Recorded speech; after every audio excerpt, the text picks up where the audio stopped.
News alert. The next thing we want to do is make sure our community is going to be taken care of, that we have made accommodations for those. And then the third step is going to be to get back to normalcy. Well, first responders, railroad officials, and environmental teams are still working in Whitewater Township after a train carrying potentially deadly chemicals springs a leak. Thank you for joining us this Wednesday morning. Right now, we are still tracking this leak. Yeah, so right now, more than 200 households within a half-mile radius are evacuated. That's after that train car started leaking styrene, which is a chemical used in plastic manufacturing.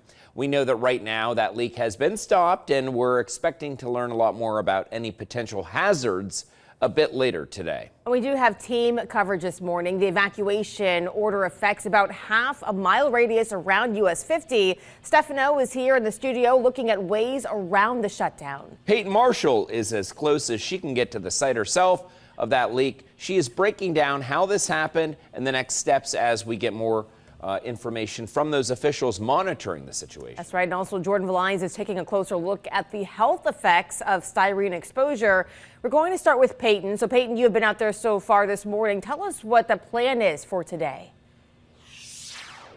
Yeah, well, Amber, first, I want to talk about a woman that I just met a few moments ago. She didn't want to go on camera, but she's actually been staying in her car. She's got her dog, her belongings in her car. She was just talking to me. She's been having panic attacks. She's worried because she has several other pets back at home. She's one of those residents who had to evacuate, and she's not the only one experiencing this, where many people have their pets back at home. They weren't able to get all of them before they were evacuated. So many people like herself are concerned. They're coming here. I think it's crucial to know where we are right now. We are at the Whitewater Township Community Center. It's one of the shelters open for the public during this time of evacuation. Now, this all began yesterday morning at 12:46 when there was a report about an odor in the area.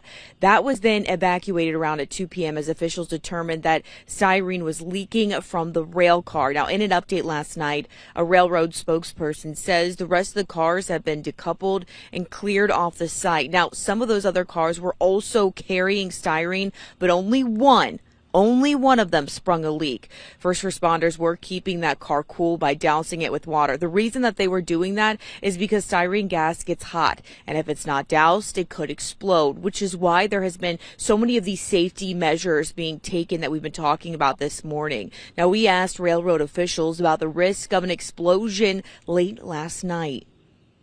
We don't have that right now that we know of. I think as time goes and our first responders finish their evaluation, that's what they're doing right now, their initial evaluations. I think we'll have some more data for you, but that's not a concern that we have right now. As you know, it's a loaded styrene car. We're monitoring the temperature as we speak, and we're using some water to keep the car cool.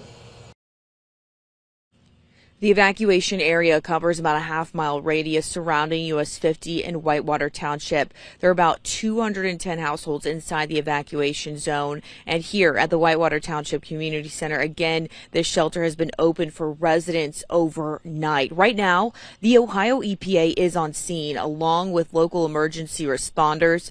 Transportation Secretary Pete Buttigieg says the Federal Railroad Administration has a team en route to test the air quality today. They're also going to be keeping an eye on the temperature of that train car that was leaking. We should be getting more data about the potential risks later today. Three Rivers Local School District is closed today. Taylor Davis, she's going to be having more on the impact there for us in the next half hour. But with this evacuation zone, a lot of roads are closed, and I want to send things over to Stefano because can you tell us just a little bit about how people can navigate these roads with these closures this morning? Well, here's one of the issues, Peyton. For folks who live there, if you've already been evacuated and moved out of the area, then you should be all right.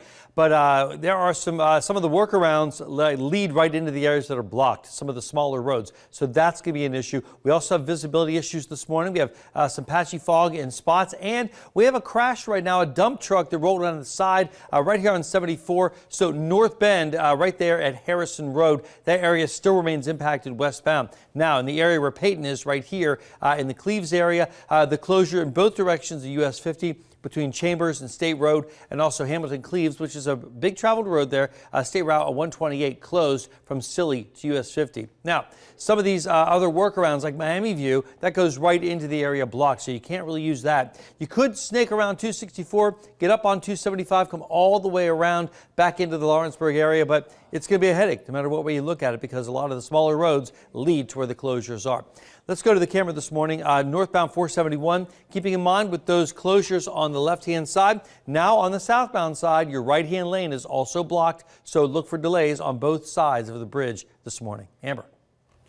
All right, thank you, Stefano. And one of the biggest concerns for residents is how this leak could impact their health. Yeah, so Jordan Valine's looking at the risks of styrene gas and how to protect yourself. So we were actually able to speak with the toxicologist and Cincinnati's Poison Control Center about this particular chemical, also about its possible being the operative word here, short-term and long-term effects. Now, the doctors were able to tell us that even if you were in the area and you did inhale fumes, the likelihood of significant exposure is still pretty low. So if you are briefly exposed to a low amount of styrene, the effects are going to be minimal. So we're talking about a minor irritation of your eyes, your nose, your throat, something like that. Just kind of a scratchy throat, red eyes, maybe watery eyes. Now, at the highest level of exposure, that's when it can affect and impact your brain, making you feel like you're intoxicated. So your speech is going to slur, you might have a headache, you might feel dizzy. So if you do notice that drunk feeling and you haven't been drinking, you should go to the hospital. Again, this is according to the doctors that we were speaking with yesterday from NKU. Lastly, you may have heard too that styrene is classified as a probable carcinogen, meaning that it could cause cancer. However, doctors said this only happens from chronic exposure. So we're talking about the type of exposure that takes place over a long period of time, years even. Dr. Christine Curran, a professor of neuroscience at NKU, also wants to warn the public against using COVID-type masks in this situation. Take a listen. Don't put on that mask you wore during COVID, especially if it's a cloth one. Don't put on, the gloves that aren't chemical resistant.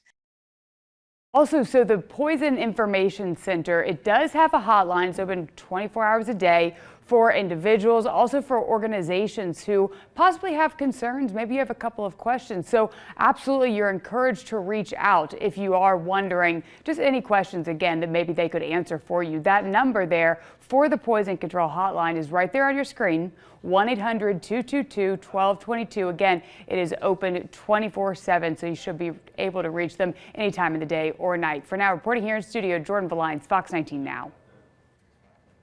We are continuing to follow this breaking news story all morning long. As soon as we hear from county officials with the railroad or anyone that can kind of give us some insight into that situation this morning, we'll let you know. So in the meantime, download the free Fox 19 mobile news app to get the latest breaking details sent straight to your phone.